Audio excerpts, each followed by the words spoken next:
قال حدثنا انس رضي الله عنه قال من السنه اذا تزوج الرجل البكر على السيد اقام انها سبعا وقسم، واذا تزوج السيد اقام انها ثلاثا ثم قسم. قال ابو قلابه ولو شئت لقلت ان انس رفع الى النبي صلى الله عليه وسلم متفق عليه. وعن ابي قلابه عن انس رضي الله عنه قال من السنة إذا تزوج الرجل البكر على السيد أقام عندها سبعا وقسم، وإذا تزوج السيد أقام عندها ثلاثا ثم قسم. اوپر سے چونکہ تقسیم کے یعنی تسویہ بین الزوجات کا مسائل چل رہے ہیں اور اسی سے متعلق روایات کو اس باب کے اندر بیان کیا گیا، یہاں اس روایت کے اندر ایک مسئلہ اور بیان فرما رہے ہیں، اور وہ مسئلہ کیا ہے؟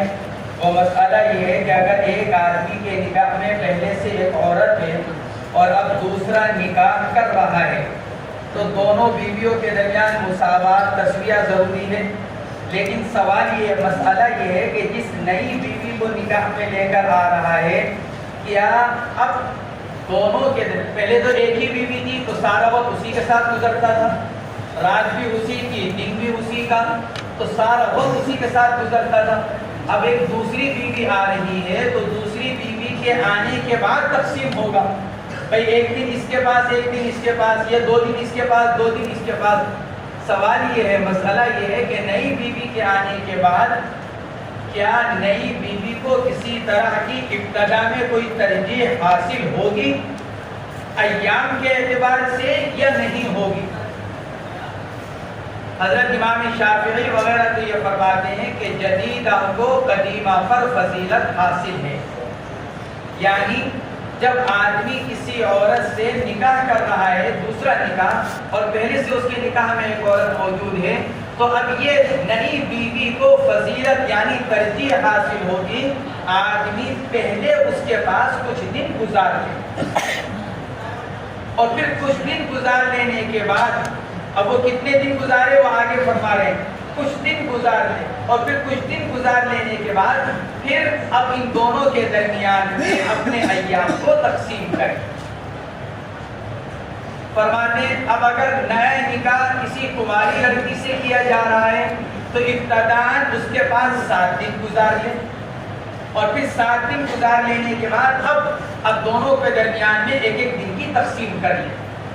اور اگر دوسرا نکاح سیبہ عورت سے کیا جا رہا ہے یعنی شادی شدہ عورت سے جس کے شوہر نے طلاق دے دی یا شوہر کا انتقال ہو گیا، اس کا بھی دوسرا نکاح ہے، ایسی عورت سے اگر نکاح کر رہا ہے تو شادی ہو جانے کے بعد اس عورت کو اپنے پاس 3 دن رکھے، اور پھر 3 دن کے بعد پھر دونوں بیویوں کے درمیان میں تسویہ کرے، ایک دن اس کے پاس ایک دن اس کے پاس۔ یہ حضرت امام شافعی اور جمہور علماء فرماتے ہیں جدیدہ کو قدیمہ پر ترجیح حاصل ہے، پھر اگر جدیدہ کماری ہے تو ابتداً 7 دن رہے، اور اگر جدیدہ سیبہ ہے تو ابتداً 3 دن رہے۔ یہ حضرت امام شافعی اور حضرات جمہور علماء فرماتے ہیں۔ امام مالک، امام احمد، امام شافعی یہ تینوں ائمہ یہی بات فرماتے ہیں، یعنی پہلے دوسرا نکاح ہو جانے کے بعد کچھ دن بیوی کے پاس رہے، 3 دن اس کے پاس رہ لیا، اب اس کے بعد دونوں بیویوں کے درمیان میں ایام کو تقسیم کرے، اب اس کے بعد ایک دن نئی کے پاس ایک دن پرانی کے پاس، 2 دن نئی کے پاس تو 2 دن پرانی کے پاس، اور ابتداً جو دن رہے جائیں گے وہ نئی بیوی کے لیے خاص ہوں گے۔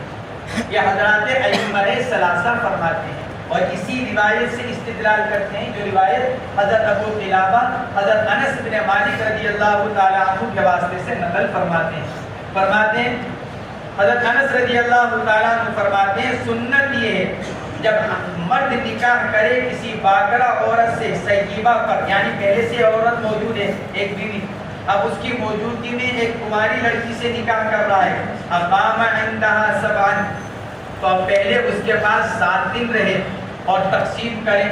وَإِذَا تَزَوَّجَ السَّيِّبُ أَقَامَ عِندَهَا 3 ثُمَّ قَسَمَ، اور اگر کسی سیبہ سے دوسرا نکاح ہو رہا ہے تو پہلے اس کے پاس 3 دن رہیں، پھر دونوں بیویوں کے درمیان میں تقسیم کریں۔ اس روایت سے حضرات ائمہ ثلاثہ رحمہم اللہ نے استدلال فرمایا کہ جدیدہ کو قدیمہ کے اوپر فضیلت حاصل ہے، پھر اگر وہ باکرہ ہے تو اس کے پاس 7 دن رہے، اور اگر سیبہ ہے تو اس کے پاس 3 دن رہے، پھر باری کو شروع کرے۔ قسمہ کا مطلب ہی اس کے بعد باری کو شروع کرے، یہ حضرات ائمہ ثلاثہ فرماتے ہیں، اور یہ حدیث ان کا مستدل ہے۔ حضرات حنفیہ، علامہ ابن حزم ظاہری، یہ حضرات یہ فرماتے ہیں کہ جدیدہ اور قدیمہ، باکرہ اور سیبہ سب برابر ہیں، ایک کو دوسرے کے اوپر فضیلت حاصل نہیں ہے، جیسا کہ حضرات ائمہ ثلاثہ فرماتے ہیں۔ حنفیہ فرماتے ہیں جدیدہ، قدیمہ، باکرہ، سیبہ سب برابر ہیں، اور دلیل ادھی روایت ہے۔ ابو بکر بن عبد الرحمن، یہ روایت حضرات حنفیہ کا مستدل ہے۔ ابو بکر بن عبد الرحمن فرماتے ہیں حضور اکرم صلی اللہ علیہ وسلم نے جس وقت حضرت ام سلمہ رضی اللہ تعالی عنہ سے نکاح فرمایا اور آپ ان کے پاس رہے، فاصبحت عنده، اور وہ ام سلمہ اللہ کے نبی کے پاس رہی، تو پھر آپ نے ان سے فرمایا تھا لیس بک علی اہلک ہوان، نہیں ہے تیرے ذریعے سے تیرے گھر والوں پر کوئی ذلت، اگر تو چاہے تو تیرے پاس 7 دن رہوں اور پھر دیگر بیویوں کے پاس بھی 7 دن رہوں، اور اگر تم چاہو تو تمہارے پاس 3 دن رہوں اور پھر چکر لگاؤں، یعنی اور بیویوں کے پاس بھی 3 دن رہوں۔ تو حضرت ام سلمہ نے فرمایا سلس، اللہ کے نبی آپ میرے پاس 3 ہی دن رہ کر پھر بقیہ ازواج مطہرات کے پاس 3 دن رہتے ہوئے پھر میرے پاس آ جائیں۔ حنفیہ فرماتے ہیں دیکھو اللہ کے نبی علیہ السلام حضرت ام سلمہ رضی اللہ تعالی عنہ سے نکاح کر رہے ہیں، نیا نکاح ہو رہا ہے، پہلے سے ازواج مطہرات موجود ہیں، اور اللہ کے نبی ان سے یہ فرما رہے ہیں اگر تم چاہو تو تمہارے پاس 3 دن رہوں اور سب کے پاس بھی 3 دن رہوں گا، اور اگر تم چاہو تو تمہارے پاس 7 دن رہوں لیکن پھر دیگر ازواج کے پاس بھی 7 دن رہ کر آؤں گا۔ معلوم ہوا کہ جدیدہ کو قدیمہ پر کوئی ترجیح حاصل نہیں ہے۔ ہاں اتنی بات ضرور ہے کہ پہلے سے نکاح میں ایک بیوی تھی، اب آدمی دوسرا نکاح کر رہا ہے تو تقسیم آئے گی، تو تقسیم میں ابتدا کس سے کر لے؟ ابتدا نئی والی سے کر لے، تقسیم میں ابتدا نئی والی سے کر لے تاکہ اس کی کچھ دل کی تسلی ہو جائے۔ یہ حضرات حنفیہ فرماتے ہیں جیسے اللہ کے نبی نے حضرت ام سلمہ رضی اللہ تعالی عنہ سے فرمایا، پہلے ان کو اپنے پاس رکھا نکاح کے بعد، پھر فرمایا تم چاہو تو 7 دن رہوں، تم چاہو تو 3 دن، لیکن یہ بقیہ سب کے پاس بھی اتنے دن رہ کر آؤں۔ اس روایت سے حضرات حنفیہ اور علامہ ابن حزم ظاہری رحمہم اللہ نے استدلال کیا ہے، اور اس پہلی حدیث کا جواب حنفیہ کی طرف سے یہ دیا گیا، حضرت انس رضی اللہ تعالیٰ عنہ کی جو روایت ہے اس سے یہ جواب دیا گیا حنفیہ کی طرف سے کہ اس میں تقسیم کی وضاحت نہیں ہے، اس میں تو صرف اتنا ہے آپ علیہ السلام نے فرمایا کہ باکرہ کے پاس 7 دن اور سیبہ کے پاس 3 دن، لیکن یہ نہیں بتایا جا رہا ہے کہ وہ 3 دن اور 7 دن تقسیم میں لگیں گے کہ تقسیم سے خارج ہیں۔ اگلی روایت اس کی صراحت کر رہی ہے، آپ حضرت ام سلمہ سے فرما رہے ہیں کہ جو دن تمہارے پاس رہوں گا وہ کس میں آئیں گے؟ وہ تقسیم میں آئیں گے۔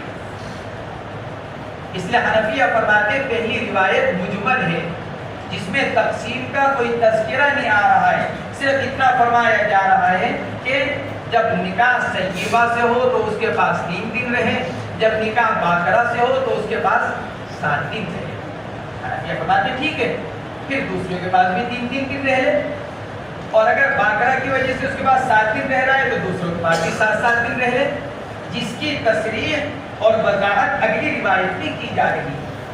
اس لیے حضرات ائمہ ثلاثہ کا اس پہلی روایت سے یہ استدلال کرنا کہ جدیدہ کو قدیمہ پر فضیلت اور ترجیح ہے وہ درست نہیں ہے۔ یہ حنفیہ کی طرف سے اس کا جواب یہ دیا گیا۔ فرماتے ہیں سنت یہ ہے کہ جب آدمی نکاح کرے باکرہ سے سیبہ کی موجودگی میں تو اس کے پاس 7 دن رہے اور تقسیم کریں، اور جب سیبہ سے نکاح کرے تو اس کے پاس 3 دن رہے پھر تقسیم کریں۔ دونوں میں فرق کیوں؟ ائمہ ثلاثہ فرماتے ہیں دونوں میں فرق کی وجہ یہ ہے کیونکہ یہ فرق ائمہ ثلاثہ کے نزدیک ہے. حنفیہ کے نزدیک تو جدیدہ، قدیمہ، باکرہ، سیبہ سب برابر. ائمہ ثلاثہ یہ فرماتے ہیں جب باکرہ لڑکی شادی کر آتی ہے تو نئی جگہ آتی ہے، مرد کے ساتھ اس کا ابھی تک کوئی تعلق قائم نہیں ہوا. ایک تو اپنے گھر والوں کو چھوڑنے کی وجہ سے دل ٹوٹا ہوا ہے، دوسرے مرد کے ساتھ ابھی تک اس کا کوئی تعلق ازدواجی قائم نہیں ہوا، تو اس کی الگ سے گھبراہٹ اور وحشت. لہذا اس سب کو دور کرنے کے لیے پہلے اس کے پاس 7 دن رہے. اور رہی سیبہ، کیونکہ سیبہ شوہر اول کے پاس وقت گزار چکی ہے، سیبہ شوہر اول کے پاس وقت گزار چکی ہے، لہذا اس کو اتنی گھبراہٹ بھی نہیں ہے، اور اس کو اپنے گھر والوں سے دوری کا زیادہ احساس بھی نہیں ہوتا، کیونکہ شوہر اول کے پاس زندگی گزار چکی ہے. لہٰذا اس کے لیے 3 دن کافی ہو جائیں گے، اور اس نئی لڑکی کو اپنے سے مانوس کرنے کے لیے 7 دن چاہیے.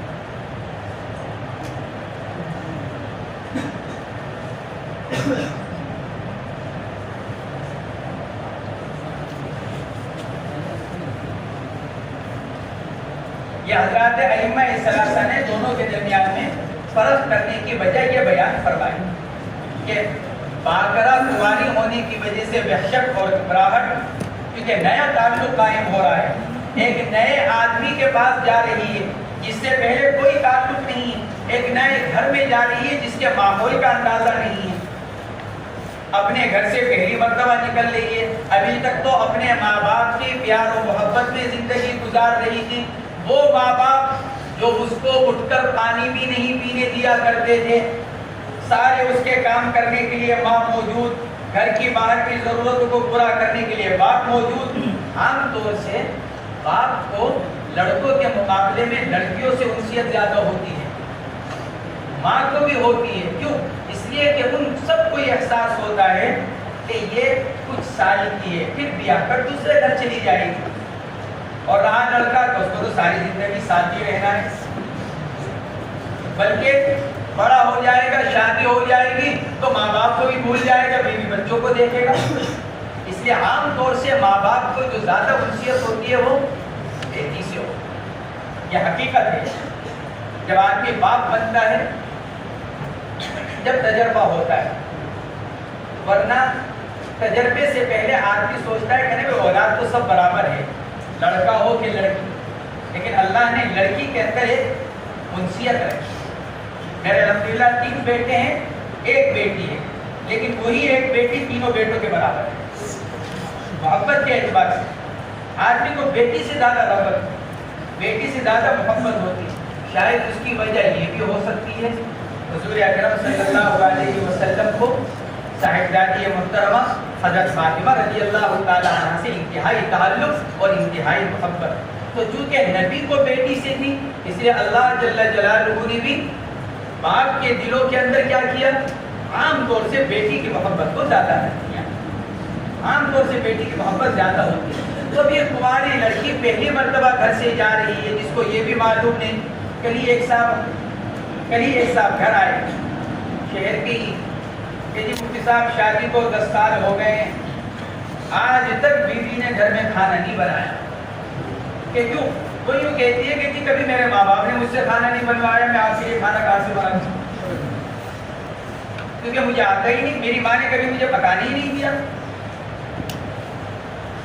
20-22 سال کی عمر میں جا کر شادی ہوئی، میں کہے 10 سال میری شادی کو ہو گئے، آج تک میری بیوی نے دال سبزی بھی مجھے پکا کر نہیں کھلائی.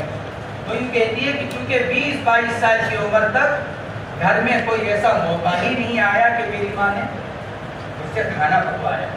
یہ بھی غلط ہے، یہ محبت کی بات نہیں ہے، بلکہ یہ اس کے آگے کی زندگی کو متاثر کرنے والی بات ہے.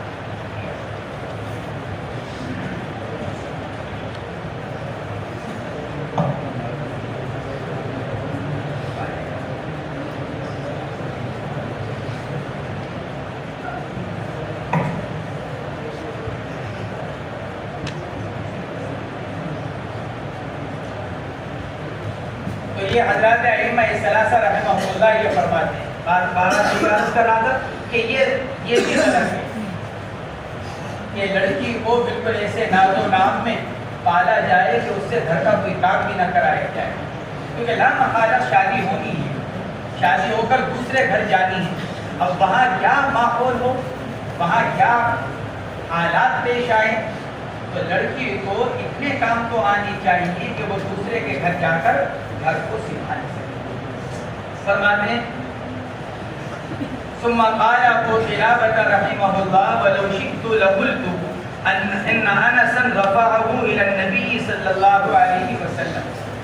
اوپر روایت تھی من السنة اذا تزوج الرجل، سنت یہ ہے، فرماتے ہیں ابو قلابہ اگر میں چاہوں تو میں یوں کہہ دوں کہ حضرت انس رضی اللہ تعالی عنہ نے اس روایت کو مرفوعاً حضور اکرم صلی اللہ علیہ وسلم سے نقل کیا۔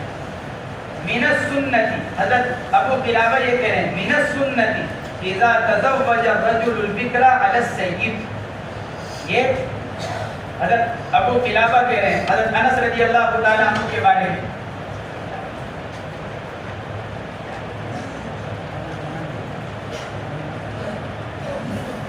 ابو قلابہ کہتے ہیں کہ حضرت من السنتی، حضرت انس یہ کہتے تھے کہ سنت یہ ہے، لیکن اگر میں چاہوں تو میں یوں بھی کہہ سکتا ہوں ان انس ان رسول اللہ صلی اللہ علیہ وسلم۔ محدثین نے اس کے دو مطلب بیان کیے، ایک مطلب تو اس کا یہ بیان کیا، مطلب یہ کہ ابو قلابہ یہ بتانا چاہ رہے ہیں اس روایت کو حضرت انس نے مرفوعاً ہی نقل کیا تھا، لیکن میں احتیاطاً اس کو مرفوعاً نقل نہیں کر رہا ہوں تاکہ کسی طرح کے الفاظ میں اگر میری طرف سے کوئی تبدیلی ہو رہی ہو تو میں اس حدیث کا کے تحت داخل نہ ہو جاؤں، اس حدیث کی وعید میں داخل نہ ہو جاؤں جس میں اللہ کے نبی علیہ السلام نے ارشاد فرمایا من کذب علی متعمدا فلیتبوأ مقعدہ من النار۔ یا تو یہ اس کا مطلب، بعض حضرات فرماتے ہیں کہ نہیں، حضرت ابو قلابہ یہ اس لیے فرما رہے ہیں کیونکہ جب صحابی یوں کہتا ہے من السنتی، تو من السنتی کا مطلب یہ ہوا کہ لا محالہ اس نے یہ بات حضور اکرم صلی اللہ علیہ وسلم سے سنی ہے، کیونکہ سنت تو جبھی ہوگا جب اللہ کے نبی علیہ السلام سے اس بارے میں کوئی ہدایت ان کو ملی ہوئی ہو۔ تو حضرت انس کا من السنتی کہنا یہ خود اس بات کی علامت اور دلیل ہے کہ یہ روایت کیا ہے، حضور اکرم صلی اللہ علیہ وسلم سے مرفوعاً ثابت ہے۔ اسی کو فرماتے ہیں قال ابو قلابہ ولو شئت لقلت، اگر میں چاہوں تو میں کہہ دوں ان انس رفعه الى النبی صلی اللہ علیہ وسلم، کہ حضرت انس نے اس روایت کو محض اپنے اجتہاد سے نقل نہیں کیا بلکہ انہوں نے اس کو حضور اکرم صلی اللہ علیہ وسلم سے سنا ہوگا، اس لیے کہ میں یہ اعتقاد رکھتا ہوں کہ انس اگر کسی بات کو من السنہ کہہ رہے ہیں تو وہ حضور اکرم صلی اللہ علیہ وسلم پر جھوٹ نہیں بول رہے ہوں گے۔ یہ اس کا مطلب، میں یہ اعتقاد رکھتا ہوں، یہ یقین رکھتا ہوں کہ انس رضی اللہ تعالیٰ عنہ جب یہ کہہ رہے ہیں من السنہ تو یقینی طور پر انس رضی اللہ عنہ نے اللہ کے نبی سے اس کو سنا ہوگا، ورنہ لازم آئے گا کہ انس رضی اللہ تعالیٰ عنہ کا حضور پاک علیہ السلام کے بارے میں اپنی طرف سے کوئی بات نقل کرتا، اور صحابی سے یہ بات بعید از بعید ہے کہ صحابی اپنی کوئی بات اللہ کے نبی کی طرف منسوخ کر کر کے، اس لیے فرماتے ہیں لقلت ان انسا رفعه الى النبی صلی اللہ علیہ وسلم۔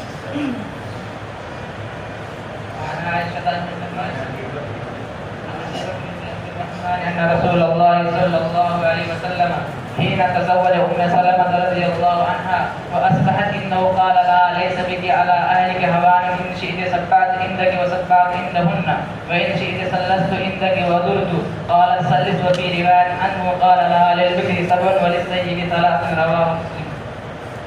ابو بکر ابن عبد الرحمن یہ تابعی ہیں، صحابی نہیں ہیں، ابو بکر ابن عبد الرحمن، اور یہاں عن ابی بکر بن عبد الرحمن ان رسول اللہ صلی اللہ علیہ وسلم، اس اعتبار سے یہ روایت مرسل کہلائے گی کیونکہ یہاں صحابی کا ذکر نہیں ہے، مصنف نے اس روایت کو نقل کیا ہے امام مسلم کے حوالے سے، رواہ مسلم، مسلم شریف کے اندر اس روایت کو نقل کیا گیا مختلف طرق سے، تو بعض طرق کے اندر تو اسی طرح ہے، عن ابی بکر بن عبد الرحمن ان رسول اللہ صلی اللہ علیہ وسلم، لیکن بعض طرق کے اندر ہے عن ابی بکر بن عبد الرحمن عن ابیہ،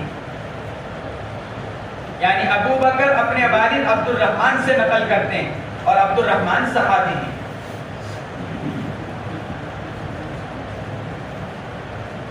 لہذا اس اعتبار سے یہ روایت مرسل نہیں رہے گی بلکہ یہ روایت متصل ہو جائے گی۔ تو عن ابی بکر بن عبد الرحمن، ابو بکر بن عبد الرحمن سے منقول ہے، حضور اکرم صلی اللہ علیہ وسلم نے اس وقت حضرت ام سلمہ رضی اللہ تعالی عنہ سے نکاح فرمایا اور وہ ان کے پاس رہی، تو پھر آپ نے ان سے فرمایا تھا لیس بک علی اہلک ہوان، ہوان بمعنی ذلت، اہل سے مراد کون؟ بعض حضرات نے بھی لکھا ہے اہل سے مراد ہے حضرت ام سلمہ رضی اللہ تعالی عنہ کا خاندان۔ ارے بھائی میں تمہارے پاس 3 دن رہوں اور پھر 3 دن کے بعد میں دوسری اہلیہ محترمہ کے پاس چلا جاؤں تو تمہارے گھر والوں کو یہ خیال نہ ہو کہ تم مجھ کو پسند نہیں آئی یا میں اب مزید تمہارے ساتھ نہیں رہنا چاہتا، ان کو کسی طرح کا یہ خیال پیدا نہ ہو۔ کیوں؟ اس لیے کہ شرعی حکم یہی ہے کبھی چند دن تمہارے پاس، پھر اس کے بعد بقیہ ازواج مطہرات کے پاس، بقیہ بیویوں کے پاس۔ تو بعض حضرات نے لکھا ہے اہل سے مراد حضرت ام سلمہ رضی اللہ تعالی عنہ کا خاندان، اور بعض حضرات نے لکھا ہے کہ اہل سے مراد خود حضرت ام سلمہ رضی اللہ تعالی عنہ، تم کو یہ خیال پیدا نہ ہو، اہل مراد حضرت ام سلمہ، تم کو یہ خیال پیدا نہ ہو کہ تمہاری میرے نزدیک کوئی حیثیت نہیں ہے۔ کیوں؟ فرماتے ان شئتی صبعت عندک، اگر تم چاہو تو میں 7 دن گزار دوں تمہارے پاس اور پھر میں 7 دن گزاروں ان عورتوں کے پاس، دیگر ازواج کے پاس، اور اگر تم چاہو تو 3 ہی دن گزاروں تمہارے پاس اور پھر چکر لگا دوں۔ فرمایا سلس، عرض کیا سلس، یا رسول اللہ 3 ہی دن گزار لیجیے بس میرے پاس۔ کیوں؟ اس لیے کہ باری جلدی آئے گی۔ اگر اللہ کے نبی حضرت ام سلمہ کے پاس 7 دن گزار رہے ہیں تو حضرت ام سلمہ کے علاوہ اگر اس وقت دیگر 5 ازواج مطہرات موجود تھیں تو 7 بنتے 35، پھر اب 35 دن کے بعد جا کر اللہ کے نبی گھر میں تشریف لائیں گے، اور اگر 3 ہی دن ہیں تو 15 دن کے بعد نمبر آ جائے گا۔ اس لیے حضرت ام سلمہ رضی اللہ تعالی عنہ نے یہ چاہا کہ اللہ کے نبی جلدی ہی واپس تشریف لائیں، اس لیے عرض کیا سلس، اللہ کے نبی 3 ہی دن گزار لیجیے اور پھر 3 دن گزار کر دیگر ازواج کے پاس تشریف لے جائیں اور پھر وہاں باری کو پوری کر کر پھر میرے پاس تشریف لے آئے۔ وفی روایت انہ قال لہا للبکر 7، اور ایک روایت میں کہ اللہ کے نبی نے حضرت ام سلمہ سے فرمایا تھا للبکر 7 وللسیب 3، کبھی باکرہ لڑکی کے حق 7 دن کا ہے اور سیبہ کا حق 3 دن کا ہے، یعنی اس کے پاس اگر 3 دن رہا جائے تو پھر بقیہ ازواج کے پاس بھی 3 دن، اور اگر باکرہ اس کے پاس 7 دن رہ رہا ہے آدمی تو پھر بقیہ ازواج کے پاس بھی 7 دن۔ تو حضرت ام سلمہ رضی اللہ تعالی عنہ نے سوچا ایک تو جو اللہ کے نبی فرما رہے ہیں للبکر 7 وللسیب 3، ایک تو اس پر بھی عمل ہو جائے گا کہ بھائی سیبہ کے لیے 3 دن، تو ایک بھی اس پر عمل ہو جائے گا، اور دوسرے اللہ کے نبی کا واپس آنا جلدی ہو جائے گا۔ اس لیے حضرت ام سلمہ رضی اللہ تعالی عنہ نے 3 دن کو اختیار فرمایا۔ اس روایت سے حضرات حنفیہ نے استدلال کیا کہ دیکھو اللہ کے نبی علیہ السلام حضرت ام سلمہ سے صراحتاً ارشاد فرما رہے ہیں، اور پہلی روایت کے اندر چونکہ اس کی کوئی تصریح اور وضاحت نہیں ہے لہذا وہ روایت مجمل ہے۔ عن عائشة رضي الله عنها أن النبي صلى الله عليه وسلم كان يقسم بين نسائه فيعدل ويقول اللهم هذا قسمي فيما أملك فلا تلمني فيما تملك ولا أملك، رواه الترمذي وأبو داود والنسائي وابن ماجه والدارمي۔ وعن أبي هريرة رضي الله عنه عن النبي صلى الله عليه وسلم قال إذا كانت عند الرجل امرأتان فلم يعدل بينهما جاء يوم القيامة وشقه ساقط، رواه الترمذي وأبو داود والنسائی وابن ماجہ والدارمی۔ فصل ثانی کی ان دونوں روایتوں کے اندر ترغیب ہے اور یہ بتلایا جا رہا ہے کہ تسویہ حضور اکرم صلی اللہ علیہ وسلم باوجود ازواج مطہرات کے درمیان مکمل انصاف کرنے کے بعد بھی دل کے اعتبار سے جو تھوڑا بہت میلان بعض ازواج کی طرف تھا، اس کی طرف سے بھی اللہ کے شان میں اور اللہ کے حضور میں اپنی معذرت پیش فرمایا کرتے تھے۔ اسباب اور ظاہر کے اعتبار سے مکمل تسویہ کرنے کے باوجود، عدل و انصاف کرنے کے باوجود، اللہ کے نبی علیہ السلام دل کے میلان کے اعتبار سے اللہ کے حضور اپنی ایک معذرت عرض کیا کرتے تھے۔ اور جب نبی علیہ السلام کا یہ حال ہے تو پھر ایک عام انسان کو اس بارے میں کتنی فکر کرنی چاہیے اور اس کو اس کا کتنا خیال رکھنا چاہیے۔ یہی وجہ ہے حضرت عبداللہ خانوی نور اللہ مرکزہ ہمارے اکابر میں سے ایسے گزرے ہیں جن کے نکاح میں بیک وہ 2 عورتیں رہی ہیں۔ حضرت خانوی رحمۃ اللہ علیہ کے نکاح میں، حضرت شیخ الحدیث حضرت مولانا زکریا صاحب رحمۃ اللہ علیہ کے بھی 2 نکاح ہوئے، حضرت عبداللہ مدنی نور اللہ مرکزہ کے بھی 2 نکاح ہوئے، لیکن وہ جب ہوئے جب پہلی اہلیہ کا انتقال ہو گیا تو پھر دوسرا نکاح کیا تو وہاں تسویہ کی ضرورت ہی پیش نہیں آئی۔ لیکن حضرت خانوی نور اللہ مرکزہ کے نکاح میں بیک وقت 2 بیویاں تھیں، 2 اہلیہ محترمہ۔ حضرت خانوی نور اللہ مرکزہ انتہائی احتیاط اور انتہائی انصاف کے ساتھ دونوں کے ساتھ وقت گزارا کرتے تھے۔ حالات میں لکھا ہے کہ اپنے پاس ایک ترازو رکھتے، جو چیز آتی ترازو سے بالکل برابر دونوں کے درمیان میں تقسیم فرمایا کرتے۔ ایک مرتبہ اپنے خدام سے خواص سے یہ ارشاد فرمایا تھا کہ دیکھو میری نصیحت یہ ہے کہ بیک وقت 1 سے زیادہ نکاح مت کرنا، یہ فرمایا ہے خانوی نور اللہ مرکزہ۔ کسی نے عرض کیا کہ حضرت آپ کہتے 2 ہیں، آپ دوسروں کو تو فرما رہے کہ 2 نکاح مت کرنا، اس پر یہی ارشاد فرمایا تھا، اسی تجربے کی روشنی میں کہتا ہوں۔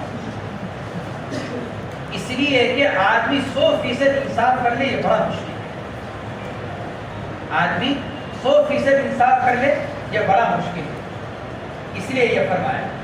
حدیث پاک کے اندر اللہ کے نبی علیہ السلام نے دوسری روایت ہے اس میں یہی بیان فرمایا کہ اگر انصاف نہیں ہو سکا تو کل قیامت کے دن بڑا مواخذہ ہوگا۔ 2 بیویاں ہیں اور دونوں کے درمیان انصاف نہیں کر سکا تو پھر اللہ کے یہاں بڑا مواخذہ ہوگا۔ پہلی روایت اما جان حضرت عائشہ رضی اللہ تعالی عنہ سے حضور اکرم صلی اللہ علیہ وسلم اپنی ازواج مطہرات کے درمیان میں تقسیم فرمایا کرتے تھے، برابری فرمایا کرتے تھے۔ اب یہ تقسیم واجب تھی کہ مستحب؟ شافعیہ کے یہاں واجب اور حنفیہ کے یہاں مستحب، تطیب خاطر کے لیے۔ وَكَانَ يَقْسِمُ بَيْنَ نِسَائِهِ بَيَعْدٍ، اور آپ انصاف فرمائیں۔ گھر کی بات اگر عورت اپنے شوہر کی انصاف کی اگر تعریف کر رہی ہے تو یقینی طور پر وہ آدمی منصف ہے۔ آدمی باہر بہت اچھا ہوتا ہے لیکن گھر میں بہت خراب ہوتا ہے۔ اس لیے اللہ کے نبی علیہ السلام نے کیا ارشاد فرمایا؟ تم میں سب سے بہتر اخلاق والا کون ہے؟ جو اپنے گھر والوں کے ساتھ حسن اخلاق کا معاملہ کرتا ہو۔ یہ نہیں کہ باہر تو اس سے زیادہ میٹھی زبان والا کوئی نہیں اور گھر میں اس سے زیادہ کڑوی زبان والا کوئی نہیں۔ اللہ کے نبی علیہ السلام گھر کے اعتبار سے ایک مکمل آئیڈیل شخصیت، مکمل۔ اسی لیے اللہ جل جلالہ نے آپ کو نمونہ قرار دیا پوری زندگی کے اعتبار سے۔ اما جان حضرت عائشہ گواہی دے رہی ہے، فَيَعْدِلْ، بیوی گواہی دے رہی ہے، ورنہ بیوی کی گواہی بہت مشکل ہوتی ہے شوہر کے حق میں، بہت مشکل۔ حضرت قاضی ثناء اللہ صاحب پانی پتی ہمارے بزرگوں میں سے گزرے مشہور مفسر، ان کے پیر کون؟ لاؤ نام جلدی سے۔ مظہر جانے اپنی تفسیر کا نام انہوں نے اپنے پیر کے نام پر رکھ رکھا ہے۔ قاضی صاحب کی تفسیر کا کیا نام؟ تفسیر مظہری۔ مرزا مظہر جانے جانا رحمت اللہ علیہ حضرت قاضی صاحب کے پیر و مرشد، اپنی اس تفسیر کو انہی کی طرف منسوب کیا، انہی کے نام پر نام رکھا۔ اتنے نازک طبع مرزا مظہر جانی جانا رحمت اللہ علیہ، بڑے آدمی، اتنے نازک طبع۔ اس وقت کا بادشاہ حاضر خدمت ہوا، دیر تک بیٹھا رہا، درخواست کرتا رہا کہ مجھ سے کوئی خدمت لے لیجیے، کوئی خدمت لے لیجیے، انکار کرتے رہے۔ دیر ہو گئی، حضرت کو پیاس لگی، پانی پیا، پانی پی کر جب وہ کٹورا خالی ہوا، گلاس جو بھی تھا، اس کو حضرت کے ہاتھ سے لینے کے لیے بادشاہ خود آگے بڑھا، حضرت کے ہاتھ سے لیا اور لے کر جو سراہی گھڑا رکھا ہوا تھا اس کے اوپر لے جا کر اس کٹورے کو یا گلاس کو رکھا جسے رکھا جاتا ہے۔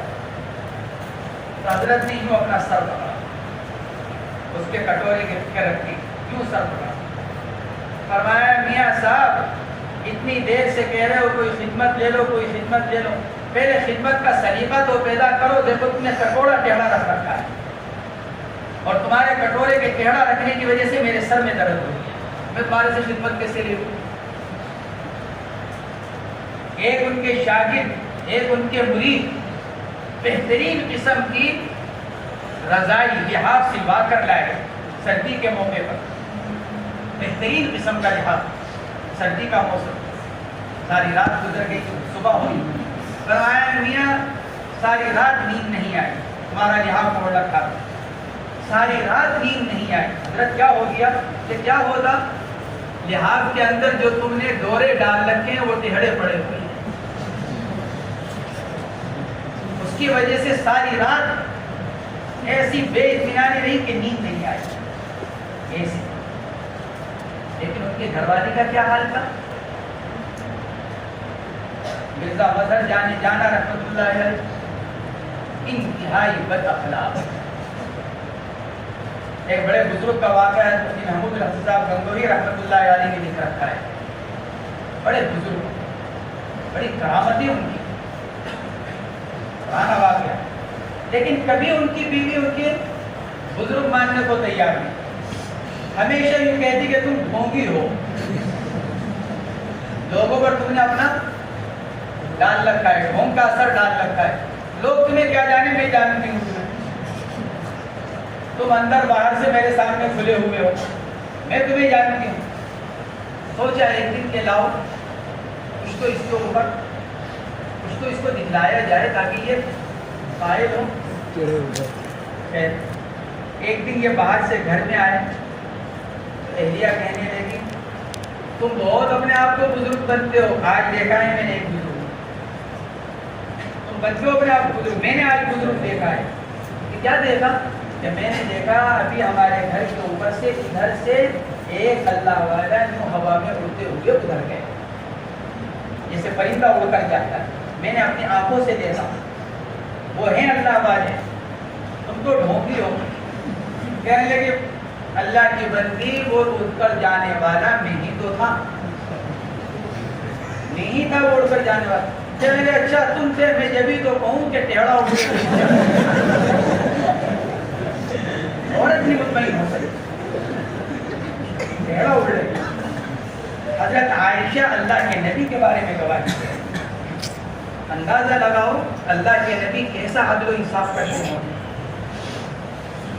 فرماتی ہیں کان یقسم بین نسائہ فیعدل، اللہ کے نبی پورے طور پر انصاف سے کام تھے، اس کے باوجود ارشاد فرمایا کرتے تھے اللہم ھذا قسمی فیما املک، اے اللہ جتنا جتنا میں مالک ہوں کر سکتا ہوں، میرے استطاعت میں، میری قدرت میں، اے اللہ میں اس کا مالک ہوں، یہ میری اس کے مطابق تقسیم ہے۔ فلا تلمنی اے فلا تعاتبنی ولا تؤاخذنی، اے اللہ آپ میرا مواخذہ نہ فرمائیے، میری پکڑ نہ فرمائیے، فیما تملک ولا املک، جس کے آپ مالک ہیں میں مالک ہوں، یعنی دل کی محبت، دل کا تعلق، اس لیے کہ کوئی انسان اپنے دل پر قدرت نہیں رکھتا، اپنے دل کا مالک نہیں، دل اللہ کے قبضے میں، آدمی کی نگاہ اپنے قبضے میں، آدمی کا ہاتھ اپنے قبضے میں، آدمی کے کان اپنے قبضے میں، آدمی کی زبان اپنے قبضے میں، لیکن آدمی کا دل اپنے قبضے میں ہے۔ حضور اکرم صلی اللہ علیہ وسلم اسی لیے دعا مانگا کرتے تھے، اور وہ دعا سجدے میں مانگتے تھے۔ اما جان حضرت عائشہ رضی اللہ تعالیٰ عنہ فرماتی ایک مرتبہ آپ نے بڑا لمبا سجدہ کیا، تو آپ اس میں دو مختلف دعائیں مانگ رہے تھے، ان میں سے دو دعا آتی ہیں، ایک اللہم انی اعوذ برضاک من سخطک وبعفوک من عقابک واعوذ بک من لا احصی ثناء علیک انت کما اثنیت علی نفسک۔ دوسری آپ سجدے کے اندر دعا مانگا کرتے تھے، اللہم یا مقلب القلوب ثبت قلبی علی دینک، اللہم یا مصرف القلوب صرف قلبی علی طاعتک۔ یا اللہ کے نبی دعا مانگا کرتے تھے، اے دلوں کے پلٹنے والے میرے دل کو تو دین پر جمع کرتا۔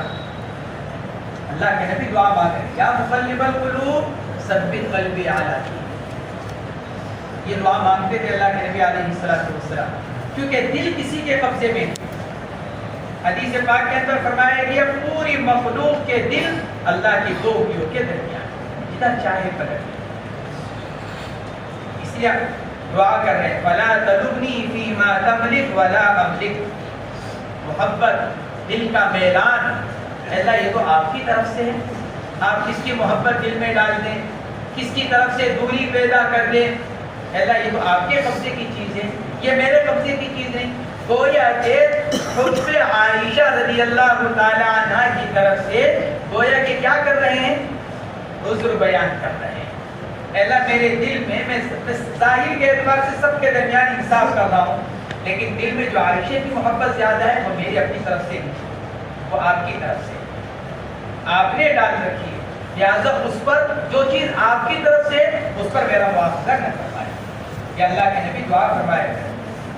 اگلی روایت حضرت ابو ہریرہ رضی اللہ تعالی عنہ سے حضور اکرم صلی اللہ علیہ وسلم سے نقل فرماتے ہیں، جب آدمی کے نکاح میں دو بیویاں ہوں اور وہ دونوں کے درمیان انصاف نہ کرے، یہ ترہیب، نہ انصاف کرے، حالانکہ قرآن کا حکم کیا ہے، اگر انصاف نہیں کر سکتے ہو تو فواحدۃ، اگر انصاف نہیں کر سکتے تو پھر ایک ہی پر اتفاق کرو، پھر دو کی اجازت نہیں۔ اس کے باوجود آدمی نے دو نکاح کر رکھے اور انصاف نہیں کر پا رہا ہے، جاء یوم القیامت وشقہ ساقط، قیامت کے دن اس حال میں آئے گا، شق پہلو، ایک جانب، دو جانب انسان کی، ایک یہ اور ایک یہ، تو اب دو بیویاں ہیں، تو ایک بیوی کو ایک جانب سے تعبیر کیا گیا، اب اس نے چونکہ ایک بیوی کی طرف زیادہ میلان اختیار کیا، جھکا رہا، اس کا یہ دوسرا حصہ کل قیامت کے دن کیا ہوگا، وشقہ ساقط، مفلوج بن کر آئے گا، کیونکہ اس نے ایک بیوی کے حق کو ضائع کیا، اس کے بدلے میں اس کا آدھا حصہ مفلوج کر دیا جائے گا۔ ایک مطلب تو اس کا یہ بیان کیا گیا، وشقہ ساقط، یعنی اس کے دو پہلو میں سے ایک پہلو مجروح، زخمی یا مفلوج ہو کر آئے گا، جس کو قیامت کے دن تمام لوگ دیکھیں گے کہ فلاں آدمی مفلوجی کی حالت میں آ رہا ہے، گویا کہ یہ آدمی دنیا میں اپنی بیویوں کے درمیان برابری نہ کرنے والا تھا، وہاں ذلیل و رسوا ہو گیا۔ ایک تو اس کی تکلیف، جس آدمی کے اوپر خارج پڑ جاتا ہے کتنی تکلیف میں آ جاتا ہے، ایک تو اس کی تکلیف اور پھر قیامت کے دن کی رسوائی ساری مخلوق کے ساتھ، اس لیے فرمایا وشقہ ساقط۔ بعض حضرات نے لکھا ہے شق سے مراد حجت، دلیل، ساقط ناقابل اعتبار، عدم وجود، وشقہ ثابت، یعنی جب وہ قیامت کے دن بیوی قیامت کے دن جب عدل نہ کرنے کی شکایت کرے گی، اے اللہ اس نے مجھ سے دوسرا نکاح کیا، یا اے اللہ میں پہلے سے اس کے نکاح میں تھی، جب اس کی دوسری بیوی آئی تو اس نے ہم دونوں کے درمیان میں انصاف نہیں کیا۔ جب بیویوں میں سے کوئی ایک شکایت کرے گی تو شوہر کے پاس اس کی شکایت کے ازالے کے لیے کوئی دلیل نہیں ہوتی، وشقہ ثابت، شوہر کے پاس کوئی دلیل موجود نہیں ہوتی، حجت قائم نہیں کر سکے گا، نہیں کہہ سکے گا کہ اللہ میں نے تو دونوں کے درمیان میں انصاف کیا تھا۔ یہ دونوں معنی اس کے بیان کیے گئے ہیں۔ اکثر محدثین نے اور اکثر علماء نے پہلے قول کو راجح قرار دیا کہ قیامت کے دن حصی طور پر وہ مفلوجی کی حالت میں آئے گا اور اس کا ایک حصہ مفلوج بنا ہوا ہوگا۔ قال حضرنا مع ابن عباس جنازة ميمونة بسلم فقال هذه زوجة رسول الله صلى الله عليه وسلم فإذا رفعتم نعشها فلا تزعزعوها ولا تزلزلوها وارفقوا بها فإنه كان عند رسول الله صلى الله عليه وسلم 9 نسوة كان يقسم منهن ب8 ولا يقسم لواحدة. قال داود التي كان رسول الله صلى الله عليه وسلم لا يقسم لها بلغنا أنها صفية رضي الله عنها وكانت آخرهن موتا ماتت في المدينة متفق عليه. وقال رزين قال غير أطهاره سودة وواسه وهبت يومها لعائشة رضي الله عنها حين أراد رسول الله صلى الله عليه وسلم طلاقها فقالت له أمسكني قد وهبت يومي لعائشة لعلی ان اکون من نسائک فی الجنہ. حضرت عطا رحمۃ اللہ علیہ تابعی ہیں، عبداللہ ابن عباس رضی اللہ تعالی عنہما کے شاگرد رشید۔ عبداللہ ابن عباس رضی اللہ تعالی عنہما کے ساتھ چونکہ رہتے تھے، حضرت میمونہ ام المؤمنین رضی اللہ تعالی عنہ کا انتقال ہوا۔ عبداللہ ابن عباس ان کے جنازے میں شرکت کے لیے تشریف لے گئے تو ساتھ ساتھ حضرت عطا جو شاگرد ہیں وہ بھی گئے۔ فرماتے ہیں عطا کہ ہم عبداللہ ابن عباس کے ساتھ حضرت میمونہ کے جنازے میں شریک ہوئے۔ مقام صریف میں، صریف مکہ مکرمہ کے قریب ایک علاقے کا نام ہے، چند میل کے فاصلے پر، اور یہ حضرت میمونہ رضی اللہ تعالی عنہ کی خصوصیت سمجھ لو۔ وہیں پر نکاح ہوا، وہیں پر انتقال ہوا، ایک سفر میں وہیں نکاح ہوا۔ اللہ کے نبی نے حضرت میمونہ رضی اللہ تعالی عنہ سے جو نکاح فرمایا تھا سفر میں، وہ مقام صریف میں ہی فرمایا تھا۔ پھر اللہ کے نبی کا وصال ہوا، وقت گزرا، پھر حضرت میمونہ کا جب انتقال کا وقت آیا تو وہی مقام صریف میں موجود تھی۔ گویا کہ مقام نکاح اور مقام انتقال دونوں ایک ہیں۔ فرماتے صریف کی جگہ پر انتقال ہوا، مقام صریف میں۔ فقال هذه زوجة رسول اللہ صلی اللہ علیہ وسلم، حضرت عبداللہ ابن عباس نے فرمایا دیکھو یہ اللہ کے نبی کی اہلیہ محترمہ ہیں۔ فإذا رفعتم نعشها، جب تم ان کے جنازے کو اٹھاؤ، فلا تزعزعوها ولا تزلزلوها، کیا کرو؟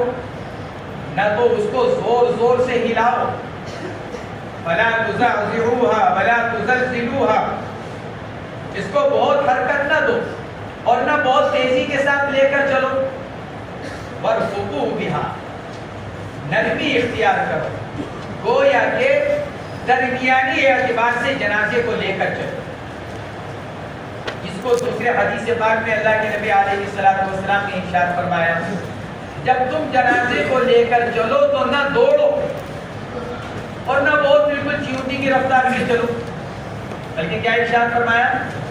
درمیان رفتار سے جنازے کو لے کر جایا جائے۔ حضرت عبداللہ ابن عباس رضی اللہ تعالی عنہما نے حضرت میمونہ رضی اللہ تعالی عنہ کے جنازے کے بارے میں یہی ارشاد فرمایا کہ ان کو نہ تیزی کے ساتھ بہت تیز لے کر جاؤ، نہ ان کو زیادہ حرکت ہو، جب آدمی تیز چلے گا تو اندر میت حرکت کرے گی، اس لیے فرمایا وارفقوا بها، ان کے لیے نرمی اختیار کرو، یعنی درمیانی چال کے ساتھ ان کو لے کر جاؤ۔ فإنه كان عند رسول الله صلی اللہ علیہ وسلم 9 نسبت، آپ علیہ السلام کے نکاح میں 9 اہلیہ محترمہ تھیں، ازواج مطہرات 9 تھیں، اصل تو 11 تھیں۔ حضرت خدیجہ کو نکال لیا جائے کیونکہ حضرت خدیجہ رضی اللہ تعالیٰ عنہ سے نکاح بعثت سے پہلے ہوا، 25 سال کی عمر میں حضور پاک علیہ السلام کا حضرت خدیجہ رضی اللہ تعالیٰ عنہ سے نکاح 25 سال کی عمر میں، جب حضرت خدیجہ ان سے 15 سال بڑی 40 سال کی عمر کی تھی اور بیوہ تھی، ان سے ہوا۔ حضرت خدیجہ کے بعد پھر اللہ کے نبی علیہ السلام کے نکاح میں بیویاں تو زیادہ ہیں، امام نووی وغیرہ نے لکھا ہے اللہ کے نبی علیہ السلام کے نکاح میں 15 عورتیں رہی، لیکن بعض کے ساتھ خلوت کی نوبت آئی، بعض کے ساتھ نہیں آئی۔ بعض ازواج مطہرات ایسی بھی ہیں جن کے ساتھ نکاح تو ہوا لیکن مصاحبت نہیں ہوئی، علیحدگی کی نوبت آ گئی۔ حضرت عائشہ رضی اللہ تعالیٰ عنہ کا واقعہ ہے، اللہ کے نبی کا ایک نکاح ہوا، فرماتی ہیں جب اطلاع ملی کہ اللہ کے نبی کا نکاح ہوا، خیال ہوا کہ جا کر دیکھنا تو چاہیے۔ حضرت عائشہ فرماتی جا کر دیکھا تو ایسی حسین و جمیل عورت، میں ہی متاثر ہو گئی باوجود عورت ہونے کے، ان کے حسن و جمال کو دیکھ کر جن سے اللہ کے نبی کا نکاح ہوا۔ حضرت عائشہ فرماتی میں عورت سے متاثر جلدی نہیں ہوتی، فرماتی مجھے میرے اوپر اثر پڑا، میں نے سوچا اللہ کے نبی تو مرد ہیں، اب وہ بھی متاثر ہوں گے، بڑی فکر پیدا ہوئی، دوڑی دوڑی حضرت حفصہ کے پاس پہنچی حضرت عائشہ، کیونکہ یہی دونوں جری تھی، کیونکہ ان کے والد دونوں کے اللہ کے نبی علیہ السلام کا ایک خاص مقام رکھتے تھے، ابو بکر اور عمر فاروق رضی اللہ عنہما دونوں کا ایک مقام تھا، اس لیے حضرت حفصہ سے جا کر کہا، وہ بھی فکر پیدا ہوئی کیا کیا جائے، کوئی تو صورت اختیار کی جائے کہ یہ نکاح میں نہ رہ سکے، علیحدگی کی نوبت آ جائے۔ تو جا کر نئی دلہن کے پاس جا کر بیٹھی دونوں اور اس سے بات چیت شروع ہوئی، بات چیت کرتے کرتے کہنے لگی دیکھو تمہیں تو پتہ ہی ہے ہم اللہ کے نبی کی حیات زندگی میں کتنے عرصے سے ہیں نکاح میں، اور تم یہ بھی جانتی ہو ہم اللہ کے نبی کی کتنی چہیتی ہیں، کتنے چاہتے ہیں اللہ کے نبی،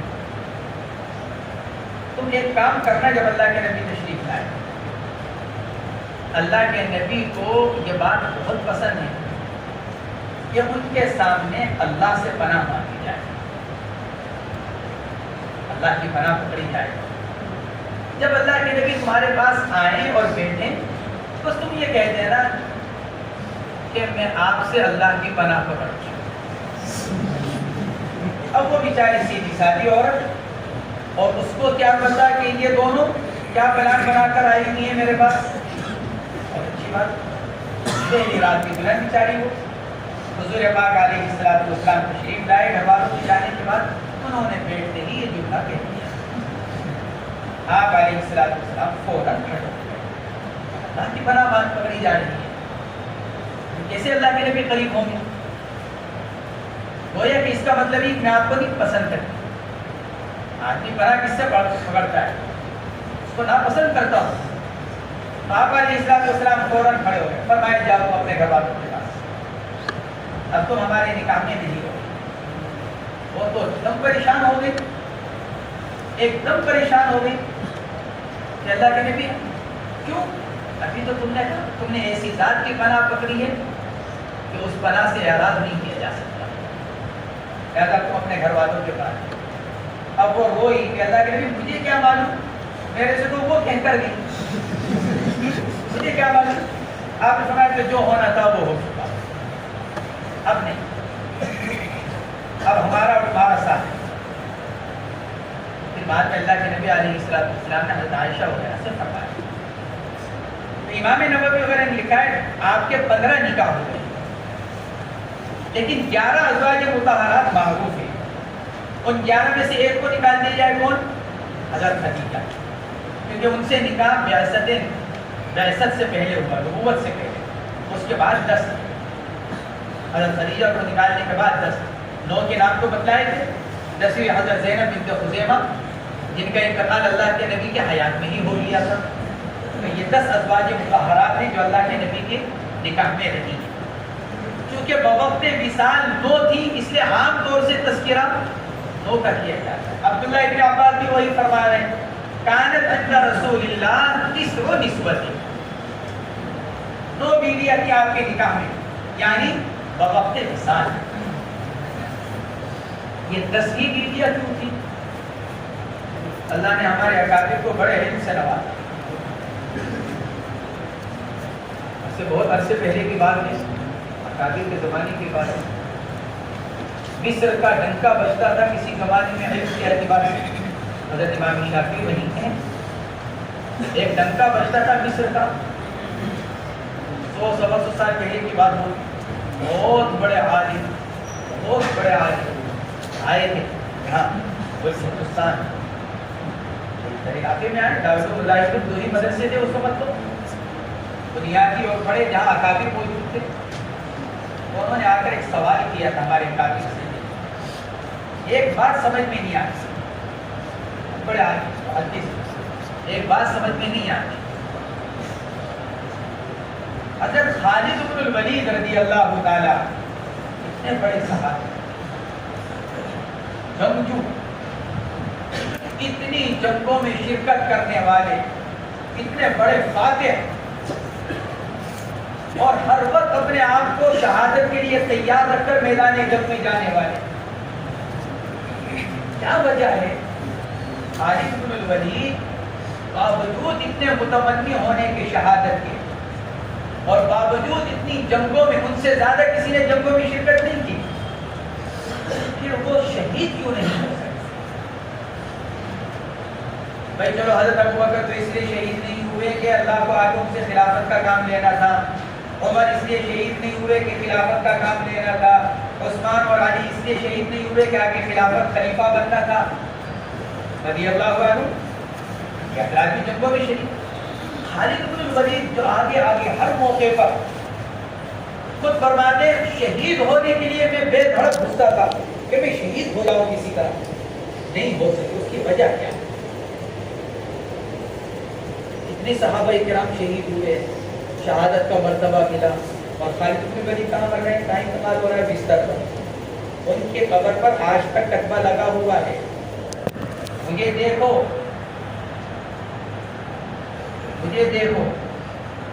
آدمی جب ہی مرے گا جب اللہ چاہے گا.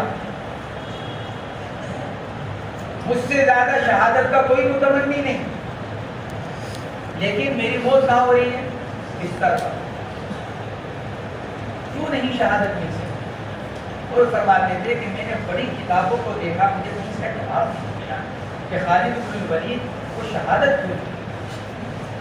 ہمارے اکابر میں سے بعد میں اس کا جواب دیا، اور انہوں نے جواب دیا کہ اللہ کے نبی علیہ السلام نے حضرت خالد کو اللہ کی تلواروں میں سے ایک تلوار قرار دیا. خالد کون ہے؟ سیف اللہ. خالد اللہ کی تلوار، اور اللہ کی تلوار کبھی ٹوٹ نہیں سکتی. خالد بن الولید کا میدان جنگ میں شہید ہونا گویا کہ دشمن کا ان کے اوپر غالب آنا، اور اللہ کی تلوار اس کے اوپر زد پڑنا. اس لیے اللہ نے نہیں چاہا کہ جس کو سیف اللہ کہا جا رہا ہے وہ کیا ہو جائے؟ وہ میدان جنگ میں مارا جائے. اس لیے اللہ نے ہر میدان جنگ سے ان کو فاتح بنا کر حفاظت کے ساتھ ان کو واپس کیا. جیسی میں نے بات کہی اپنے اکابر کے حضرت عبداللہ تھانوی نور اللہ مرقدہ نے یہاں لکھا ہے اللہ کے نبی علیہ السلام کے 10 نکاح ہوئے ہیں، 10 ازواج مطہرات یعنی جو نکاح میں رہی حضرت خدیجہ کو چھوڑ کر. سوال یہ پیدا ہوتا ہے 10 ہی کا عدد کیوں؟ حضرت خدیجہ کو تو نکاح دیا تو وہ تو بعثت سے پہلے کا واقعہ ہے، نبوت سے پہلے کا. اس وقت اللہ کے نبی کو یہ بھی علم نہیں کہ میں آگے چل کر نبی بننے والا ہوں. 25 سال کی عمر کا واقعہ ہے. ہاں نبوت کے بعد آپ نے 10 نکاح اور کی تو 10 اہلیہ محترمہ آپ کی نکاح کے رہے. حضرت عبدس تھانوی نور اللہ مرقدہ نے ایک وجہ تو اس کی یہ لکھی ہے کہ 10 کا عدد اس لیے کیونکہ اللہ نے آگے آپ کے لیے مدینہ منورہ میں 10 سال کا قیام طے کر رکھا تھا. اس لیے اہلیہ محترمہ بھی کتنی 10. دوسری وجہ یہ ہے جو آپ کے کثرت ازواج کا جواب بھی ہے کیونکہ اعتراض ہوتا ہے غیروں کی طرف سے عیسائیوں کی طرف سے بہت زیادہ حضور پاک علیہ السلام کے کثرت ازواج پر کہ تمہارے نبی نے اتنے نکاح کیا. اس کا جواب یہ دیا گیا اور اسی جواب کے ذیل میں حضرت تھانوی نور اللہ مرقدہ کی دوسری بات اس کا ایک جواب یہ دیا گیا کہ ازدواجی زندگی نصف دین ہے. ابھی مشکات کی شروع میں روایت گزری کہ نکاح کیا ہے نصف دین. بقیہ نصف دین کے اندر اللہ سے ڈرتا رہے. تو ازدواجی زندگی نصف دین ہے اور نصف دین کے برابر ہے. جب ازدواجی زندگی آدمی کی نصف دین کے برابر ہے اور نبی علیہ السلام کی زندگی ازدواجی زندگی نصف دین ہے تو اس نصف دین کو نقل کرنے کے لیے ایک آدھ بیوی کافی ہے بلکہ اس کے لیے تو پوری ایک جماعت چاہیے. جیسے گھر سے باہر کی زندگی کو نقل کرنے والے 1 لاکھ سے زیادہ صحابہ کرام ٹھیک ہے. گھر سے باہر کی زندگی کو نقل کرنے والے کسی سے 5000 روایتیں تو کسی سے 5 روایتیں صحابہ کرام کی جماعت میں. تو نصف دین کو نقل کرنے والے صحابہ کی ایک بہت بڑی تعداد اور نصف دین کا تعلق ازدواجی زندگی سے. اس نصف دین کو نقل کرنے کے لیے ایک تو اہلیہ محترمہ کافی نہیں ہو سکتی تھی اور نہ وہ امت تک پورا نصف دین پہنچا سکتی تھی. اور یہ بات بالکل کھلی ہوئی حقیقت ہے کہ ازواج مطہرات نے دین کا بہت بڑا حصہ محفوظ کر کر امت کو پہنچایا ہے. لہذا اللہ کے نبی علیہ السلام نے کثرت کے ساتھ نکاح فرمایا تاکہ پوری جماعت ہو جو کیا کرے گھر کا دین امت تک پہنچائے. بات ہوئی. یہ جواب بھی ہے کثرت ازواج کا. اسی کے ذیل میں اب یہ بات آئی کہ کسی بات کے معتبر ہونے کے لیے اس کا متواتر ہونا شرط ہے. خبر واحد اور خبر متواتر اونچا درجہ رکھتی ہے اور جب خبر متواتر ہو تو اس کو قبول کیا جاتا ہے. حضرات محدثین کرام نے لکھا ہے خبر متواتر کے لیے اقل عدد تواتر 10 ہے. خبر تواتر کی حد تک کب پہنچے گی جب کم از کم اس کے نقل کرنے والوں کی تعداد 10 کو پہنچ جائے. اس لیے حضور اکرم صلی اللہ علیہ وسلم کی ازواج مطہرات کی تعداد بھی کتنی 10. یہ حضرت عبدس تھانوی نور اللہ مرقدہ نے لکھا ہے. اسی کو مصنف فرما رہے ہیں. حدیث میں فرمایا کان عند رسول اللہ 9 نسوہ. ایک تو کثرت ازواج کی حکمت یہ بیان کی گئی اور دوسری کثرت ازواج کی حکمت یہ بھی بیان کی گئی. اللہ کے نبی علیہ السلام نے جیسا کہ اعتراضاً کہا جاتا ہے نعوذ باللہ کہ آپ نے اتنی کثرت کے ساتھ نکاح فرمائے. آپ کا کوئی بھی نکاح اپنی نفسانی خواہش کو پورا کرنے کے لیے نہیں تھا. اس لیے کہ آدمی اگر خواہشات نفسانیہ کی وجہ سے نکاح کرتا تو اگر اللہ کے نبی فرماتے تو آپ کے لیے تو ایک سے ایک لڑکی موجود. خود عرب کفار مکہ نے کہا تھا آپ کے سامنے پورے عرب کی لڑکیوں کو لا کر رکھ دیں, آپ جس پر انگلی رکھ دیں گے وہ آپ کی. اللہ کے نبی نے کیا فرمایا تھا مجھے ضرورت ہی نہیں ہے, میرے ایک ہاتھ میں چاند ایک ہاتھ میں سورج ہو تو مجھے وہ روٹی نہیں چاہیے, مجھے تو دین کا کام کرنا ہے. اللہ کے نبی کا کوئی نکاح اپنی نفسانی خواہش کی بنا پر نہیں تھا. یہی تو وجہ ہے اللہ کے نبی کا پہلا نکاح بھی بیوہ سے ہو رہا ہے جو 15 سال بڑی ہیں, اور اس کے بعد جو آپ کی 10 ازواج مطہرات ہیں ان میں سے صرف ایک اماں جان حضرت عائشہ کماری ہیں, بقیہ 9 یا تو مطلقہ ہیں یا بیوہ ہیں. 10 ازواج مطہرات میں سے صرف اماں جان حضرت عائشہ کماری ہیں, صرف ایک کماری لڑکی سے نکاح کیا ہے, اور بقیہ 9 یا تو مطلقہ یا بیوہ, ان سے اللہ کے نبی نکاح کر رہے ہیں. کیوں نکاح کیے؟ آپ کے نکاح کرنے کا مقصد مختلف قبائل میں نکاح کر کر ان قبائل کی اسلام دشمنی کو ختم کرنا اور ان کو اپنے سے قریب کرنا. حضرت ام حبیبہ رضی اللہ تعالی عنہا سے جب نکاح ہوا تو ان کے والد ابو سفیان مسلمان نہیں ہوئے تھے, کفار مکہ کی قیادت کر رہے تھے. ابو سفیان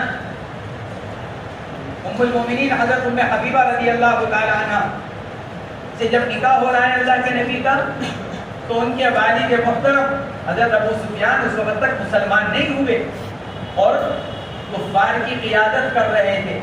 جب ان تک یہ خبر پہنچی کہ بیٹی نے انہی سے نکاح کر لیا جن سے لڑنے کے لیے ہم کھڑے ہوئے ہیں, بیٹی تو نکاح کر رہی ہے اور باپ یہاں لڑنے کے لیے کھڑے ہوئے ہیں, یہ خبر سن کر کیا کہا تھا؟ ذاک فحل لا یقضى, ارے بھائی وہ تو ایسے جوان ہیں کہ ان کا پیغام ٹھکرایا نہیں جا سکتا. لڑائی اپنی جگہ, ہماری ان کی لڑائی اپنی جگہ, لیکن حقیقت یہ ہے ذاک فحل لا یقضى, جوان کیسے ہیں؟ پیغام نہیں ٹھکرایا جا سکتا. جب ابو سفیان کی بیٹی سے نکاح ہو گیا تو بتاؤ ابو سفیان دل سے کھڑے ہوں گے اللہ کے نبی کے خلاف لڑنے کے لیے؟ سوال ہی پیدا نہیں ہوتا. اس لیے پھر کیا ہوا؟ پھر اسلام میں داخل. کتنے ہی قبائل ایسے ہیں جن کی بیٹیوں سے اللہ کے نبی کا نکاح ہوا اور پھر وہ پورے کے پورے قبیلے اسلام میں داخل ہوئے. ایک تیسری وجہ بھی بیان کی گئی اللہ کے نبی کی کثرت ازواج کی. جنگ ہوتی تھی, جنگ کے موقع پر غالب مغلوب کے لوگوں پر قبضہ کرتا ہے, یہ تو ہمیشہ کا ہے, یہ کوئی مسلمانوں کے ساتھ خاص نہیں, ہمیشہ کا یہی ہے. نہیں 19ویں پارے کے اندر ملکہ بلقیس کے قصے میں نہیں کہ بادشاہوں کا حال یہ ہے کہ وہ کیا کر لیتے ہیں, جب والی باتیں سب برباد کر کر چھوڑ دیتے ہیں. 19ویں پارے کے اندر بیان کیا ملکہ بلقیس سب کی, لیکن یہی حال ابھی کل ہی اسی کے اوپر دیکھا. ایک غیر مسلم ہے, بہت پڑھے لکھے سمجھدار, بڑی عمر کی ہو گئی ہوگی, ان کی عمر 70 سال کی 75 سال کی, لیکن تاریخ سے واقف ہے. بہت بڑا غیر مسلموں کا مجمع سامنے بیٹھا ہوا ہے اور ان میں بات کر رہے ہیں کہ ہم کو یہ بہکایا جاتا ہے مسلمانوں کے خلاف یہ کہے گا کہ ہمارے ملک میں مسلمان بادشاہ آئے اور انہوں نے آ کر یہاں کے اوپر قبضہ کیا, مندروں کو توڑا اور یہاں کے ہندوؤں کو زبردستی مسلمان بنایا. یہی کہہ کر تفریق پیدا کی جاتی ہے, ہندو مسلم کو لڑایا جاتا ہے. کہنے لگے, اپنی 2-3 کتابوں کا نام لیا ہوگا, یہ تو نام یاد نہیں. پھر کہنے لگے کہ بتلاؤ کہ اس کے جو واقعات لکھے ہوئے یہ کون سی صدی کے ہیں؟ انہی میں سے چند لوگوں نے جواب دیا کہ یہ 5ویں یا 6ٹھی صدی کے ہیں. انہوں نے اگلا سوال کیا, اچھا دنیا کے اندر اسلام کون سی صدی میں آیا؟ پڑھے لکھے تو ہر مذہب کے اندر ہے, تو وہی جواب دے رہے ہیں کہ 7ویں صدی کے اندر آیا. اس کا مطلب یہ کہ 7ویں صدی سے پہلے مسلمان نہیں تھے، یعنی جو آج ہم جن کو مسلمان کہا جا رہا ہے، یعنی گویا کہ نبی علیہ السلام کی امت ہے، اس اعتبار سے مسلمان نہیں تھے، تو پھر کون تھے؟ فلاں راجہ ہماری تاریخ کی کتابوں میں آتا ہے، کیا تھا؟ فلاں علاقے کا راجہ کیا تھا؟ ہم نے تاریخ میں پڑھا ہے دونوں کی لڑائی ہوئی، ایک جیتا ایک ہارا۔ کیا لکھا ہوا ہے تاریخ کی کتابوں میں کہ جیتنے والے نے کیا کیا؟ سوال کر رہے ہو اپنے مجمع سے، کیا لکھا ہے؟ آپ نے کیا پڑھا؟ ہم نے یہ پڑھا کہ جیتنے والا شکست خوردہ کے ملک میں جب داخل ہو گیا تو اس نے ان کے تمام مردوں کو اپنا غلام بنا لیا، اور جتنے مندر بنے ہوئے تھے سب کو توڑ کر اپنے مندر بنائے۔ تو وہ پوچھ رہے ہیں مندر توڑنے والا کون؟ کیا وہاں یہ بات نہیں آئی کہ میں بھی ہندو تم بھی ہندو، ہمارا مذہب ایک ہے، کہ مندر کیوں توڑ رہے ہو؟ نہیں بات آئی۔ کیوں نہیں آئی؟ کیونکہ بادشاہوں کے سامنے مندر مسجد کچھ نہیں ہوتا۔ طریقہ یہ ہے کہ جیتنے والا ہارنے والے کے ساتھ ہر وہ معاملہ کرنا چاہتا ہے جس سے اس کی ذلت اور رسوائی ہو، جس سے وہ کمزور سے کمزور ہو جائے اور احساس کمتری میں مبتلا ہو جائے۔ اس لیے وہ جیتنے والا بادشاہ ہارنے والے کے ملک میں جا کر اس کے سارے مندروں کو توڑ کر، ساری مورتیوں کو توڑ کر، کن مورتیوں کو وہ عبادت کرتے ہیں وہاں ان کو رکھنے والا۔ یہی کام انہوں نے کیا۔ اگر کیا ان کا مقصد ہندو مسلم کرنا نہیں، اورنگزیب عالمگیر وغیرہ، بلکہ وہ تو صرف ایک بادشاہ بن کر آئے ہیں، ہندو مسلم نہیں، صرف ایک بادشاہ بن کر آئے، بادشاہ بن کر انہوں نے کیا جو کچھ کیا۔ لیکن ہم کو کیا کہا جاتا ہے؟ مسلمان، ہندو کے ساتھ۔ پھر اگلا جملہ انہوں نے کہا، میں نے بہت تاریخ کو پڑھا جب یہ سب کچھ شروع ہوا تو میں نے دیکھا کہ اگر انہوں نے ایک طرف مندر کو توڑا ہے، اورنگزیب عالمگیر کے اوپر جو الزام لگتا ہے، دوسری طرف انہوں نے مسجد بھی توڑ رکھی ہے۔ تو کیوں توڑ رکھی ہے مسجد اور مندر کیوں توڑا؟ دونوں توڑ رکھے ہیں۔ تو وہ سوال کر رہے ہیں اپنے بچے سے، کیوں توڑا؟ مندر بھی توڑ رہے ہیں، مسجد بھی توڑ رہے ہیں، کیونکہ بادشاہ کے سامنے صرف اپنی بادشاہ کے سامنے اپنے مخالف کو کمزور سے کمزور کرنا ہوتا ہے۔ فرماتے ہیں مسجد کیوں توڑی؟ کیونکہ ان کو یہ پتا چلا تھا کہ جو میرا مخالف ہے، جو مجھ کو لگان ادا نہیں کر رہا ہے، اس نے اپنا سارا خزانہ لے کر کہاں چھپا رکھا ہے؟ مسجد کے نیچے۔ کیونکہ وہ یہ سمجھ رہا ہے کہ بادشاہ مسلمان ہی مسجد کو ہاتھ نہیں لگائے گا، لیکن بادشاہ تو بادشاہ ہے۔ اس نے کیا کیا؟ مسجد کو اوپر سے گرایا، نیچے زمین کھدوائی، جتنا خزانہ تھا سارا نکلوایا۔ جب وہ اپنے خزانے کے لیے اپنی مسجد توڑوا رہا ہے تو یہی معاملہ یہاں پر بہت اچھے انداز میں انہوں نے اپنے بچوں کو یہ بات بتلائی۔ بات کو چلیے کہیں اور سے، بات چل رہی تھی اللہ کے نبی کی کثرت ازواج پر۔ اس زمانے کے اعتبار سے پہلے سے چلا آ رہا ہے، جیتنے والا ہارنے والے کو ہر وہ معاملہ کرتا ہے جو اس کو احساس کمتری میں مبتلا کر کر کمزور سے کمزور بنا دے۔ تو جب جنگیں ہوئی، اللہ نے مسلمانوں کو فتح مرحمت فرمائی، تو مختلف قبائل کے ہزاروں لوگ باندی اور غلام بنے۔ اور انسانیت کے اندر اصل حریت ہے، آزاد رقیت ایک عارضی چیز ہے، اصل حریت ہے۔ جب مختلف قبائل کے لوگ غلام بنے، باندیاں بنی، اللہ کے نبی علیہ السلام نے دیکھا اس جنگ میں فلاں قبیلہ ہارا، اس کے 100 غلام ہیں، اس جنگ میں فلاں قبیلہ ہارا، اس کے 200 غلام لوگ غلام بنے ہوئے ہیں۔ آپ نے اس قبیلے کی ایک لڑکی سے نکاح کر دیا۔ جب آپ نے اس قبیلے کی ایک لڑکی سے نکاح کر لیا تو وہ قبیلہ پورا آپ کا سسرال بن گیا۔ جیسے ہی وہ قبیلہ سسرال بنتا ایک تو ان کے اوپر فرق پڑتا، دوریاں ختم ہوتی، ادھر صحابہ کرام کے اوپر فرق پڑتا. وہ یوں سوچتے کہ بھئی جس قبیلے کے ساتھ اللہ کے نبی کا سسرالی رشتہ قائم ہو گیا، کیا ہمارے لیے مناسب ہے کہ ہم ان کے لوگوں کو غلام بنا کر رکھیں؟ تو صحابہ کرام سسرالی رشتہ قائم ہو جانے کے بعد کیا کرتے؟ اپنی ملکیت میں اس قبیلے کے جتنے غلام اور باندیا ہوتے ہیں ان کو اللہ کے لیے آزاد کر دیتے. چنانچہ حضرت جویریہ رضی اللہ تعالیٰ عنہ سے جب اللہ کے نبی نے نکاح کیا، صحابہ کرام نے ان کے قبیلے کے سینکڑوں لوگوں کو آزاد کیا. تو اللہ کے نبی علیہ السلام کے نکاح کا ایک مقصد بھی یہ ہوتا تھا، بھئی ایک تو یہ کہ ترغیب دی جائے، اور ترغیب دی تھی اللہ کے نبی نے.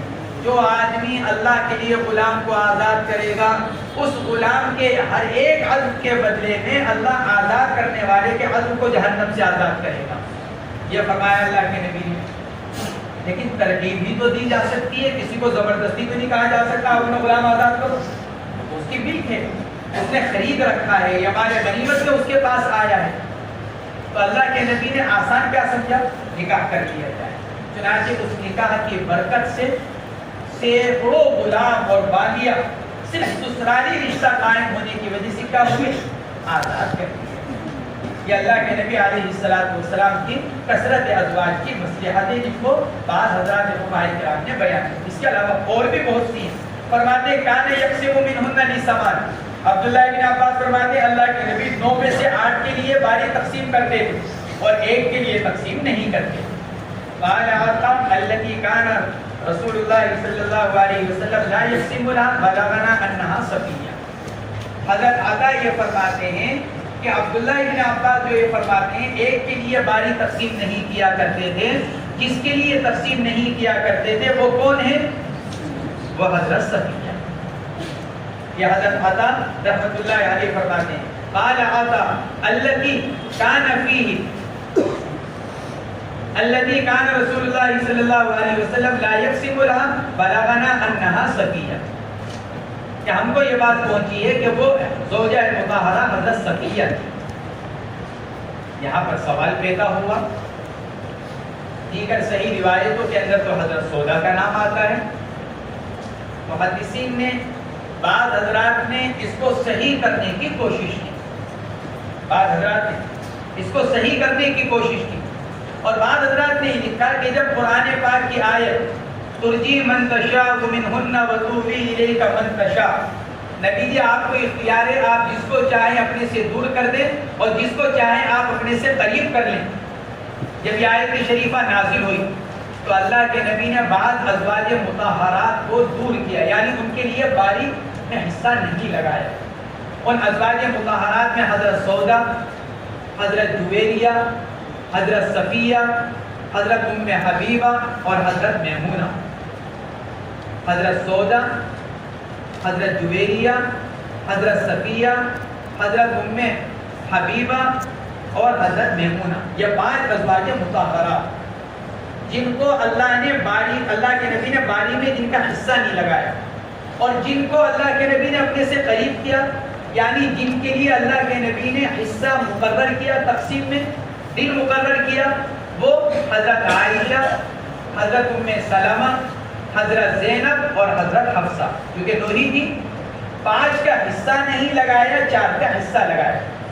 جن کا حصہ لگا ان میں حضرت عائشہ، حضرت حفصہ، حضرت زینب بنت جہش اور حضرت ام سلمہ، ان 4 کا حصہ لگایا. پھر اس کے بعد اللہ کے نبی علیہ السلام جو 5 ازواج مطہرات تھی جن کے لیے باری میں حصہ نہیں لگایا تھا، پھر ایک ایک کر کے ان کو باری میں حصہ لگانے لگے. حضرت سودا کا لگا دیا، پھر حضرت ام حبیبہ کا لگا دیا، پھر حضرت جویریہ کا لگا دیا، پھر حضرت میمونہ کا لگا دیا. صرف کون رہ گئی؟